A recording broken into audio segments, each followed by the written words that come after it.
오늘 우리에게 주시는 하나님의 말씀은 구약 창세기 27장 30절에서 37절이 되겠습니다. 제가 가지고 있는 성경 구약 39페이지에 있는 말씀입니다. 오늘 말씀을 이광용 장로님 봉독해 주시겠습니다. 우리 모두 하나님 말씀 받기 위해 자리에서 일어나시기 바랍니다. 이삭이 야곱에게 축복하기를 마침에 야곱이 그의 아버지 이삭 앞에서 나가자 곧 그의 형 에서가 사냥하여 돌아온지라. 그가 별미를 만들어 아버지에게로 가지고 가서 이르되 아버지여 일어나서 아들이 사냥한 고기를 잡수시고 마음껏 내게 축복하소서. 그의 아버지 이삭이 그에게 이르되 너는 누구냐? 그가 대답하되 나는 아버지의 아들 곧 아버지의 맏아들 에서로소이다. 이삭이 심히 크게 떨며 이르되 그러한 사냥한 고기를 내게 가져온 자가 누구냐? 네가 오기 전에 내가 다 먹고 그를 위하여 축복하였은즉 그가 반드시 복을 받을 것이니라. 에서가 그의 아버지 말을 듣고 소리질러 슬피 울며 아버지에게 이르되 내 아버지여 내게 축복하소서. 내게도 그리하소서. 이삭이 이르되 네 아우가 와서 속여 네 복을 빼앗았도다. 에서가 이르되 그의 이름을 야곱이라 하비 합당하지 아니하나이까? 그가 나를 속임이 이것이 두 번째니이다. 전에는 나의 장자의 명분을 빼앗고 이제는 내 복을 빼앗았나이다. 또 이르되 아버지께서 나를 위하여 빌 복을 남기지 아니하셨나이까? 이삭이 에서에게 대답하여 이르되 내가 그를 너의 주로 세우고 그의 모든 형제를 내가 그에게 종으로 주었으며 곡식과 포도주를 그에게 주었으니 내 아들아 내가 내게 무엇을 할 수 있으랴. 아멘.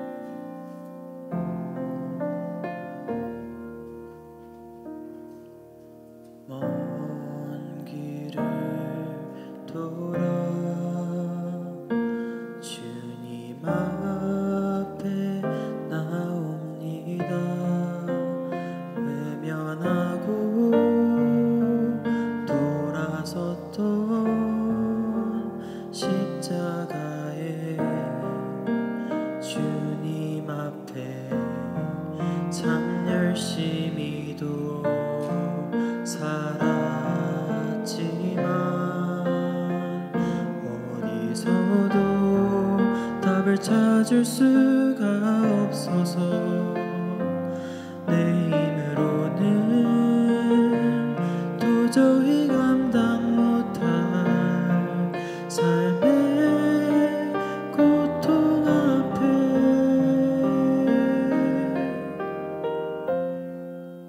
십자가의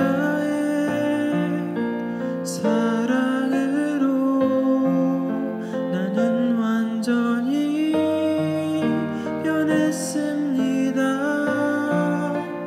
나 스스로도 품지 못한 날 위해 십자가에서 피 흘리신 주님, 생명 주신 주님 앞에 이전과 같이 살 수 없어서 내 힘을 다해 내 삶을 다해 주님을 높여드립니다.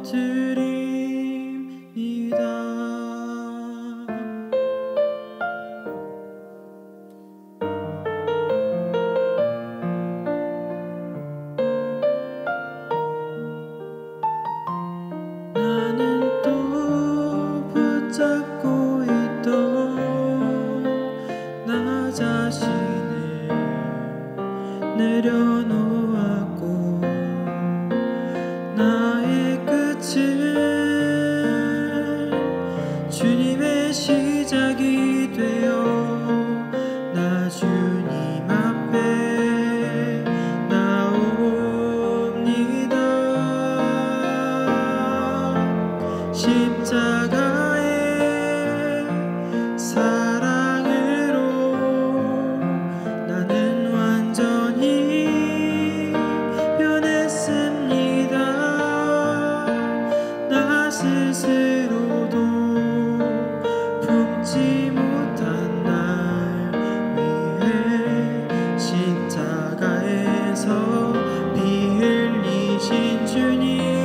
생명 주신 주님 앞에 이전과 같이 살 수 없어서 내 힘을 다해 내 삶을 다해 주님을 높여 드립니다.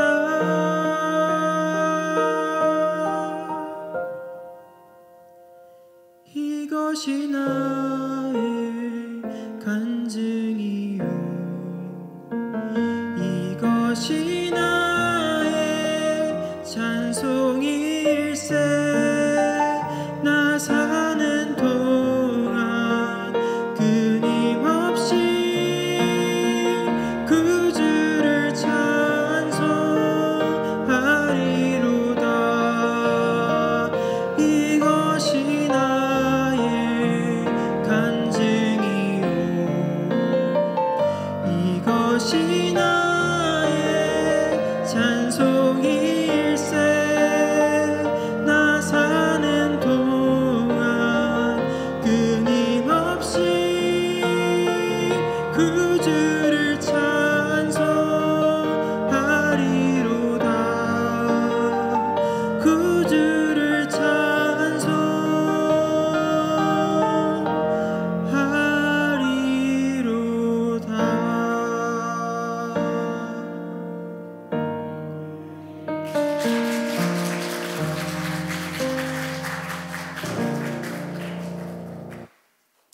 아름다운 찬양을 불러주신 김민아 집사님에게 감사를 드립니다. 오늘은 억울한 일을 당했을 때라는 제목으로 함께 하나님 말씀을 나누겠습니다. 우리는 살면서 억울한 일을 당할 때가 많습니다. 괜한 누명을 쓸 때도 있고 우리의 소중한 것을 아무런 이유 없이 빼앗길 때도 있습니다. 이럴 땐 어떻게 해야 할까요? 정당하게 싸워서 우리의 권리를 다시 찾아야 합니까? 아니면 아쉽지만 포기해야만 합니까? 오늘 에서가 억울한 일을 당했습니다. 아버지 이삭이 죽을 때가 되었다고 생각을 했습니다. 그래서 큰아들 에서를 불러 부탁을 합니다. 내가 죽기 전에 네가 사냥한 고기를 먹고 너를 마음껏 축복하고 죽고 싶다. 그러니 나를 위해서 사냥을 좀 해와라. 그리고 내가 사냥한 그 고기로 요리를 해올 수 있겠느냐, 이렇게 요청을 하지요. 에서는 기쁜 마음으로 아버지를 위해 사냥을 하러 나갑니다. 어쩌면 아버지의 마지막 부탁이 될지도 모르는 그러한 상황입니다. 사냥을 마쳤습니다. 그리고 고기를 들고 집에 돌아와 요리를 했습니다.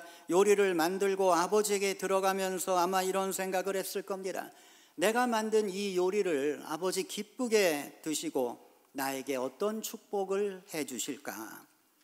그런데 막상 아버지 천막에 들어가 보니 상황은 어이없이 끝나버리고 말았습니다. 자신이 사냥을 하는 동안에 동생 야곱이 집에 있던 양으로 요리를 해서 아버지께 갖다 드리면서 자신이 에서라고 속였던 겁니다. 당시에 앞을 잘 볼 수 없었던 이삭은 쌍둥이 동생이잖아요. 쌍둥이니까 분별하기가 쉽지 않습니다. 더군다나 앞도 잘 보이지 않는데 어떻게 야곱과 에서를 구별하겠습니까? 야곱을 에서라고 생각하고 아버지는 맛있게 음식을 먹고는 야곱에게 장자의 축복을 주었습니다. 당시에 앞을 볼 수 없었던 에서의 큰 실수였지요. 이미 축복이 끝나버린 후에 에서가 도착한 겁니다. 에서가 얼마나 억울하겠습니까? 얼마나 화가 나겠습니까? 자신의 것을 빼앗겼습니다. 여러분, 우리도 살면서 이렇게 억울한 일을 당할 때가 있습니다. 나는 아무런 잘못도 안 했는데 나에 대한 잘못된 소문이 날 때가 있습니다. 사람들이 오해할 때가 있습니다. 더군다나 억울하게 누명을 쓸 때도 있습니다. 그럴 때 어떻게 해야 할까? 오늘 성서의 이야기를 통해서 이러한 억울한 일을 만났을 때 우리 믿는 사람들이 가져야 할 그 마음의 태도를 한번 생각해 보도록 하겠습니다.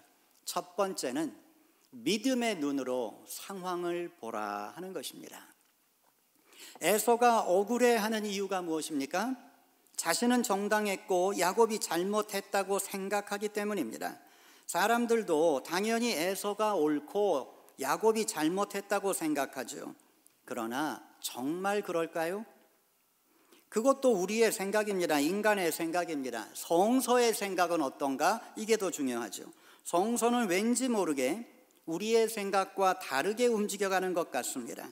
야곱이 잘못을 했음에도 불구하고 야곱에 대해서 별로 말이 없습니다. 그리고 억울한 에서에 대해서도 무관심합니다. 그 왜 그랬을까? 왜 이럴까? 그것이 하나님의 뜻이기 때문입니다. 하나님의 뜻은 에서가 하나님의 축복의 계승자가 되는 게 아니었습니다. 야곱이 하나님의 축복의 계승자가 되는 것입니다. 하나님께서 언제 장자만 하나님의 축복을 받는다고 말씀하셨나요? 그렇지 않습니다. 요셉은 11번째 아들이고 다윗은 8번째 아들입니다. 꼭 첫째가 하나님의 복을 받는 건 아닙니다. 그런데 왜 첫째가 하나님의 축복을 받아야 한다고 생각합니까? 그것이 사람들이 만들어 놓았던 기준이었다 하는 거죠. 사람들이 세워놓은 기준을 보면 에서는 피해자죠. 그러나 성서는 야곱에게 갈게 야곱에게 갔다 이렇게 말하고 있는 겁니다. 인간적인 눈으로 옳고 그른 걸 생각하면 안 됩니다. 하나님의 뜻이 무엇인가를 우리는 생각해야 합니다. 예레미야는 바벨론이 이스라엘을 침공했을 때 이스라엘을 향해서 우리는 항복해야 한다고 외쳤습니다. 아니, 적군이 쳐들어오면 싸워야죠. 담대하게 믿음을 가지고 싸워서 물리쳐야 하는 거 아닙니까? 그런데 예레미야는 그러지 않았어요. 싸우지 말아라. 싸우지 말고 항복해라. 이렇게 외쳤습니다. 그러니까 사람들은 흥분한 겁니다. 아니, 너는 거짓된 예언자야. 어떻게 이 상황에서 예루살렘을 지켜야지. 어떻게 우리가 항복을 해야 해? 사람들은 예레미야를 이해 못했습니다. 그런데 예레미야는 왜 그렇게 예언했을까요? 그게 하나님의 뜻이니까요. 지금 이스라엘은 하나님의 심판을 받고 있는 겁니다. 바벨론이라고 하는 제국을 통해서 이스라엘을 심판하시는 거예요. 그러면 그거 받아들여야죠. 나는 하나님의 심판 못 받겠다 이렇게 나오면 그거 더 문제 아닙니까? 그러나 사람들은 예레미야 이해 못했습니다. 그래서 예레미야를 비참하게 죽였던 겁니다. 에서는 자기의 상황을 받아들이지 못했어요.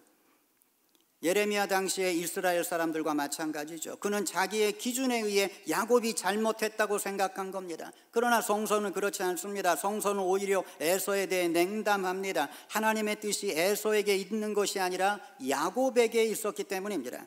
우리는 하나님의 뜻이 이 땅 위에 이루어지기를 원하는 하나님의 백성들입니다. 그렇다면 자신이 혹은 인간들이 세워놓은 규정이나 정의를 넘어서야 합니다. 그리고 하나님의 뜻이 이루어지도록 노력해야 합니다. 상황을 보는 믿음의 눈, 인간적인 눈으로 내 상황을 보는 게 아니라 하나님의 눈으로 내 상황을 바라볼 수 있어야 할 것입니다. 그러면 억울한 일을 좀 쉽게 넘어갈 수 있다 하는 거죠. 두 번째로 오늘 성경이 주는 교훈은 그 상황 안에서 너의 자리를 찾아라 하는 것입니다. 에서는 자신의 것을 빼앗겼다고 생각했습니다. 그러나 사실 빼앗긴 게 아닙니다. 에서는 사실 빼앗긴 것이 없습니다. 원래부터 하나님의 축복은 에서의 것이 아니라 야곱의 것이었기 때문입니다. 에서는 이것이 하나님의 뜻이란 사실을 인정해야만 했습니다. 그러나 그는 인정하지 않았습니다. 그래서 그의 인생이 불행해진 것입니다. 우리는 억울한 일을 당했을 때 먼저 하나님의 뜻을 찾고 그 안에서 그러면 우리가 해야 할 일이 무엇인가를 생각해 보아야 합니다. 어려운 일을 당한 후에 그 속에서 자기의 자리를 믿음으로 찾아간 사람들이 있습니다. 이스라엘의 초대 왕이었던 사울의 아들 요나단, 그는 그러한 사람이었어요.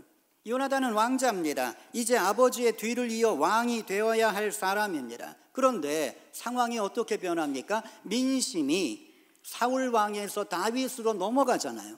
이제 다음 때 왕이 다윗이라고 하는 그러한 암암리의 사람들은 그렇게 믿고 있는 겁니다. 그러면 자기의 자리는 어떻게 됩니까? 나는 아버지만 바라보고 왔는데 갑자기 왕권이 바뀌면 자기는 정말 아무것도 아닌 그러한 존재가 되는 거 아닙니까?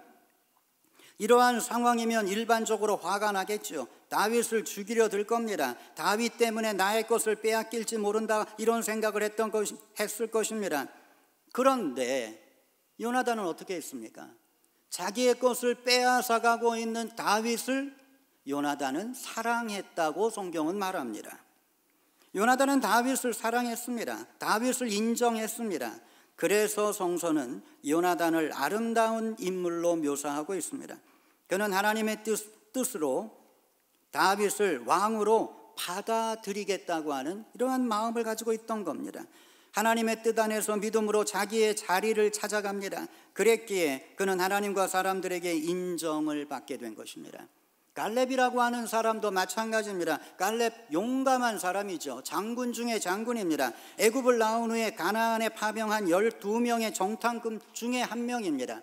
정탐꾼 12명이 들어갔다가 나오면서 그들이 보고를 할 때 단 2명만 이 땅은 하나님이 우리에게 주신 땅이다, 이렇게 외쳤습니다. 그 2명이 갈렙과 여호수아죠. 그 자리에서 가장 발언권이 셌던 사람은 여호수아가 아니라 갈렙입니다. 갈렙은 하나님이 우리와 함께 하시면 저들은 우리의 밥이다, 이렇게 외치면서 가나안에 들어가자, 이렇게 외쳤던 사람이 갈렙입니다.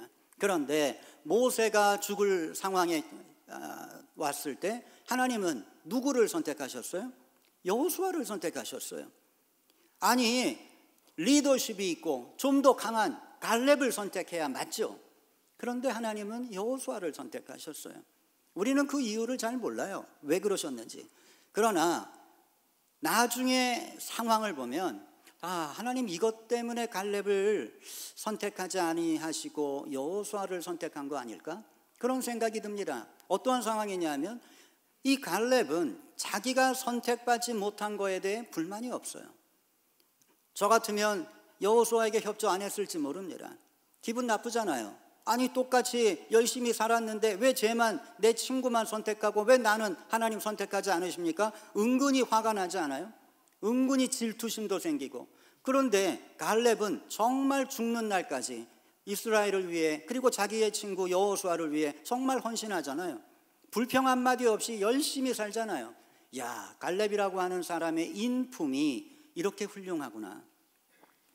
하나님 앞에 인정받지 못해도 정말 자기 자리를 찾아가면서 하나님 앞에 인정받았던 자기의 친구 여호수아를 위해 이렇게 헌신하는구나. 정말 훌륭한 사람입니다. 만일 이게 바뀌었다면 여호수아는 그렇게 했을까? 누구도 장담할 수 없는 거죠.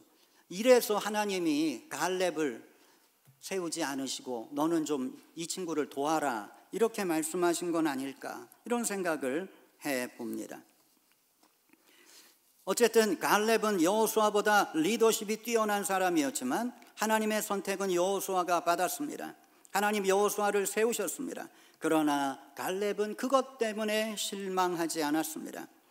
오히려 더 열심히 자기의 자리를 찾아갔습니다. 그래서 결국 이스라엘에, 여호수아가 죽은 이후에 이스라엘을 이끌어가는 영웅이 되었던 거죠. 사사기에 보면 정말 마지막까지 이스라엘을 위해 뛰고 있는 그러한 갈렙의 모습을 보게 됩니다. 예수님과 사도 요한의 모습도 같습니다. 당시의 사도 세례 요한은 수많은 사람들이 따랐던 그러한 리더였습니다. 그러나 예수님 등장하시자 사람들은 예수님께로 몰려들었죠. 세례 요한은 사람들에게 이렇게 말합니다. 그는 흥하여야 하겠고 나는 쇠하여야 하리라. 나는 그들의 신들매를 풀기도 감당할 수 없는 자다. 세례 요한은 유혹을 이겼던 겁니다. 그는 하나님의 뜻 안에서 자기의 자리를 찾았습니다. 그랬기에 예수님은 세례 요한을 칭찬하시면서 여자에게서 난 자 중에 이보다 큰 자가 없다, 이렇게 말씀하신 것입니다. 그런데 에서는 하나님의 뜻 안에서 자기의 자리를 찾지 못했습니다. 34절에 보십시오. 여러분 34절 말씀. 에서가 그의 아버지의 말을 듣고 소리질러 슬피 울며 아버지에게 이르되 내 아버지여 내게 축복하소서, 내게도 그리하소서. 큰 소리로 울면서 방송대곡을 하면서 아버지와 동생을 원망하고 있는 겁니다. 그는 결국 자기 스스로를 실패자로 만들고 있는 겁니다. 하나님의 뜻이 야곱에게 있다면 에서는 그거 받아들여야죠. 왜? 하나님의 뜻이니까 거기에 순종해야 합니다. 그러나 그는 순종하지 못한 것입니다. 모든 일이 우리의 뜻대로 되는 건 아닙니다.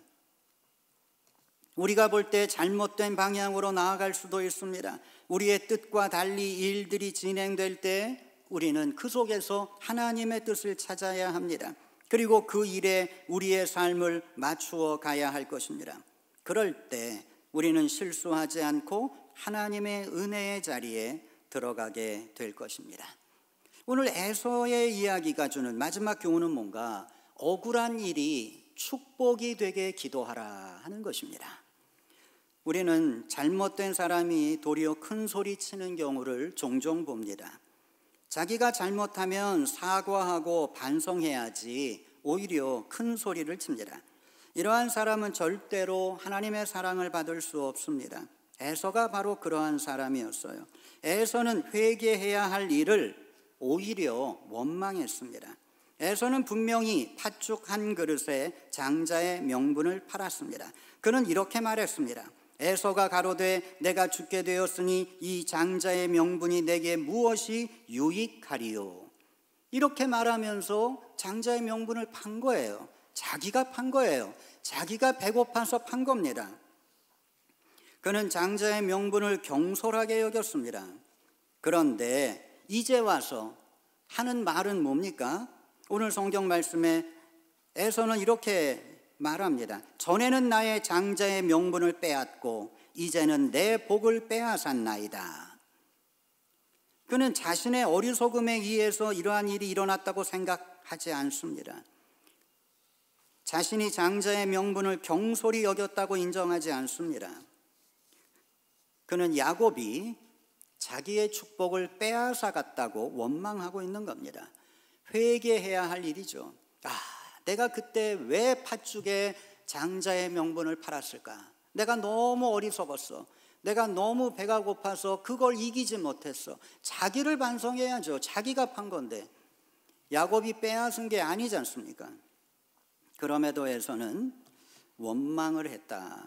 우리도 이러한 실수를 보면서는 안 됩니다. 우리에게 큰 아픔과 문제가 일어날 수 있습니다. 억울한 일을 당할 수도 있습니다. 그럴 때 먼저 우리 자신의 실수를 인정하고 회개해야 합니다. 비록 억울한 일을 당했다고 해도 그것을 회개의 기회로 삼고 나아가면 하나님의 축복을 받게 되기도 합니다. 하나님 그러한 자를 사랑하십니다. 그러한 자가 바로 다윗이었습니다. 다윗은 자신의 아들 압살롬의 반역에 의해 예루살렘을 도망쳐야 하는 신세가 되었습니다. 다윗이 도망을 칠 때 다윗을 비웃던 자가 있었습니다. 사울 왕 집안의 사람 시므이였습니다. 그는 도망을 치는 다윗에게 돌을 던지면서 비웃었어요. 다윗의 신하들은 화가 나서 그를 죽이려 했습니다. 그러나 다윗은 그들을 말리며 이렇게 말합니다. 저가 저주하는 것은 여호와께서 저에게 다윗을 저주하라 하심이니 내가 어찌 그리하였느냐 할 자가 누구겠느냐. 여호와께서 저에게 명하신 것이니 저로 저주하게 내어버려 두라. 혹시 여호와께서 나의 원통함을 감찰하시리니 오늘날 그 저주가닥에 선으로 내게 갚아주시리라. 자, 여러분 이 다윗의 말을 들어보세요. 그 저주 때문에 하나님은 선으로 나를 갚아주실 거야. 이렇게 믿은 거예요. 이 억울한 일 때문에 하나님은 나를 축복하실 거야. 이 억울한 일을 참고 받아들일 때 그것은 하나님의 축복이 되기도 한다 하는 것입니다. 다윗은 훌륭한 사람이었습니다. 평범한 사람이었다면 이렇게 나왔을 겁니다. 내가 비록 패배해서 도망을 치는 신세가 되었지만 내가 너에게까지 이러한 수모를 당해야 하느냐 하면서 달려들어 그를 죽였을 겁니다. 그러나 다윗은 그러지 않았어요. 억울한 일을 당해도 그것을 회개의 기회로 삼았습니다. 받아들였습니다. 자신이 억울한 일을 당한 것을 참을 때 하나님께서 혹시 자기에게 선을 베풀어 주실지 모른다 생각을 하며 참은 겁니다. 이러한 다윗의 모습이 하나님의 사랑을 받게 한 것입니다. 에서는 자신이 잘못해 놓고도 오히려 그것으로 다른 사람을 원망했습니다. 그 일은 원망할 일이 아니라 회개할 일이었지만 그는 회개하지 않고 원망만 한 것입니다. 우리가 화나는 일을 당한다고 해도 여러분, 사람을 원망하지 마십시오. 오히려 그것은 나의 실수라고, 나의 허물이라고 자신을 바꾸는 기회로 삼으셔야 합니다. 집에서 아내 때문에 화가 납니다. 자식들 때문에 화가 납니다. 그래도 화내지 마세요. 그걸 통해서 나를 바꾸셔야 합니다. 내가 좀 더 좋은 남편이 되어 주었으면, 내가 좀 더 좋은 부모가 되어 주었으면 더 좋았을 걸. 내가 부족하니까 이러한 일들이 일어나는구나. 이렇게 생각하는 게 믿음의 생각이 아니겠습니까? 무조건 불평만 하고 왜 그렇게 했느냐 화만 내서는 하나님의 은혜가 임하지 않습니다. 우리가 이러한 억울한 일을 받아들이고 그것을 회개의 기회로 삼을 때 하나님 우리를 불쌍히 여기십니다. 그리고 우리를 도와주십니다. 제가 우리 교회에서 목회를 시작할 때 저는 목회란 목사가 상식적으로 열심히만 하면 된다고 생각했습니다. 상식적으로 목회하지 않는 분들이 좀 있잖아요. 또 그런 것들이 교회의 문제가 되기도 하잖아요. 그래서 저는 뭐 너무 잘할 것도 없이 그냥 상식적으로 모두가 인정할 만한 그런 목회를 하면 되는 거 아닌가, 이런 생각을 했습니다. 그런데 저의 이 생각이 제가 우리 교회에 부임한 지 몇 달이 안 돼서 이게 잘못된 생각이구나 하는 걸 알게 되었습니다. 그때 저희 한인 사회에 정말 우리 교회를 향한 안 좋은 소문들이 퍼지기 시작했습니다. 그 소문은 이런 거예요. 감리교회의 새로운 엄준노 목사는 목사도 아니면서 목사 흉내를 내고 다닌다, 이러한 소문이었어요. 정말 아니 어떻게 이런 소문이 나지? 저도 깜짝 놀랐고 그 소문을 저에게 알려주신 우리 교인도 깜짝 놀라서 저에게 알려주신 거예요. 근데 나중에 알고 보니까 그렇게 소문낸 사람이 우리 교인이었어요. 그러니까 제가 오는 게 싫었던 거지. 그러니까 저 목사 좀 빨리 좀 갔으면 좋겠다, 이러한 마음에 목사도 아니면서 목사 흉내를 낸다, 이렇게 소문을 냈던 겁니다. 저는 그걸 알고 정말 낙심이 됐었어요. 그래서 이분을 좀 불러다가 이야기를 할까? 이분을 불러다가 이야기를 한다면 무슨 말을 할까? 이런 생각을 했습니다. 그러나 하나님께서는 저를 그렇게 하지 못하게 막으셨어요. 오히려 하나님께서 저에게 주신 교훈은 억울한 일을 만났을 때 회개의 기회로 삼아라 하는 거죠. 그러니까 상식적으로만 하면 된다, 왜 그렇게 생각하냐 하는 거죠. 상식적으로만 하지 말고 좀 잘할 생각을 해라.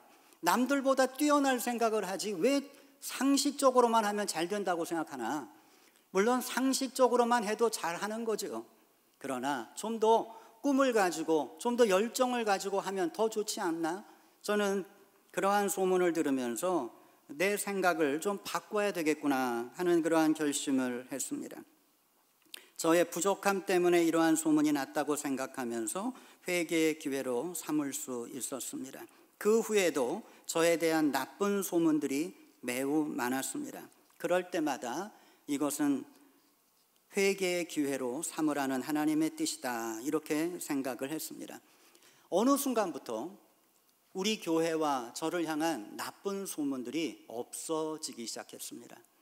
그리고 어느 순간부터 우리 교회를 이 지역의 리딩 철치로 많은 분들이 인정을 해주기 시작했습니다. 이런 말을 하면 좀 우스운데 우리 오클라호마 교회협의회 목사님들과 우리도 한번 캔쿤에 놀러 가자 하는 얘기가 나왔어요. 근데 다른 교회 목사님들이 그거 못 가시더라고요. 그러면서 하시는 이야기가 엄준노 목사님이 은퇴하기 전에 가야 된다. 그러니까 제가 가면 자기 교인들이 별 말이 없대요. 아니 원 목사님도 가시는데 갔다 오세요, 이렇게 한대요. 근데 제가 빠지면 이 말이 나온다는 거예요. 그래서 우리 교회가 하면 다 된다는 거예요. 그러면서 제가 은퇴하기 전에 한번 같이 갑시다, 뭐 이런 이야기가 나왔는데, 근데 결국 목사님들끼리 가는 이 계획은 그냥 없던 걸로 됐어요. 그래도 또 이 목사님들이 놀러만 다닌다고 누군가 그러지 않겠나 하는 이러한 걱정 때문이죠. 그냥 갔다 와도 되는데 왜 누구나 다 갔다 오잖아요. 어쨌든 우리 교회가 이 지역에서 그래도 인정받고 사람들이 그래도 감리교회는 괜찮아, 이러한 소리를 듣는다고 하는 건 매우 기쁜 일입니다. 제가 저희 집 앞에 이렇게 산책을 걸을 때가 있습니다. 그런데 한번 한국분을 만났어요. 걷다가 한국분을 만났어요. 근데 저는 우리 교인들을 제외하면 동네 분들 잘 몰라요. 다른 교회 다니시는 분들 잘 몰라요. 근데 한국분이 아주 반갑게 길에서 인사를 하시는 거예요. 엄 목사님 안녕하세요, 인사를 하시는 거예요. 저는 누군지 모르지만 같이 굉장히 반가운 것처럼 인사를 나누죠. 그러면서 그분이 하신 얘기가 목사님 이 동네에 사세요? 네, 저 이 동네에 삽니다. 그랬더니 이분이 하신 얘기가 감리교회는 이 동네 살아도 돼요. 그러시는 거예요. 아니 그럼 다른 교회는 이 동네 살면 안 돼? 저희 동네가 그렇게 뭐 비싼 동네는 아니잖아요. 그런데 왜 그런 얘기를 하셨을까? 감리교회를 부러워하셨던 거겠죠. 그리고 엄 목사님 정도면 이런 데 살아도 문제가 없다, 그렇게 본인이 생각하시는 거예요. 좀 엉뚱한 생각이지만 저는 그 말을 들으면서 우리 교회가 그래도 지역사회에 인정을 받고 있구나 하는 이러한 생각을 했습니다. 저에 대해서 안 좋은 소문들이 많았지만 그거 한 번도 들추어내지 않고 그걸 오히려 우리의 발전의 기회로 삼을 때 우리 교회가 정말 하나님의 아름다운 축복으로 여기까지 오게 된 거라고 생각합니다. 여러분, 우리 억울한 일 만납니다. 그리고 한번 생각해 보세요. 왜 나라고 억울한 일을 당하면 안 되나? 얼마든지 우리도 억울한 일 당할 수 있는 겁니다. 그러니까 나만 억울한 일 당했다고 화낼 필요가 없어요. 오히려 그 억울한 일을 통해서 우리는 하나님께 더 가까이 나아갈 수 있어야 할 것입니다. 억울한 일 당했다고 여러분 싸울 필요도 없습니다. 그럴 때마다 눈물 흘릴 필요도 없습니다. 오히려 회개의 기회로 삼고 나아가면 하나님이 그 억울한 일을 풀어주십니다. 그리고 그 일로 인해 우리를 축복해 주십니다. 그런데 에서는 그러지 못했습니다. 그는 억울한 일을 당했다고 억울해했습니다. 화나는 일을 당했다고 화를 냈습니다.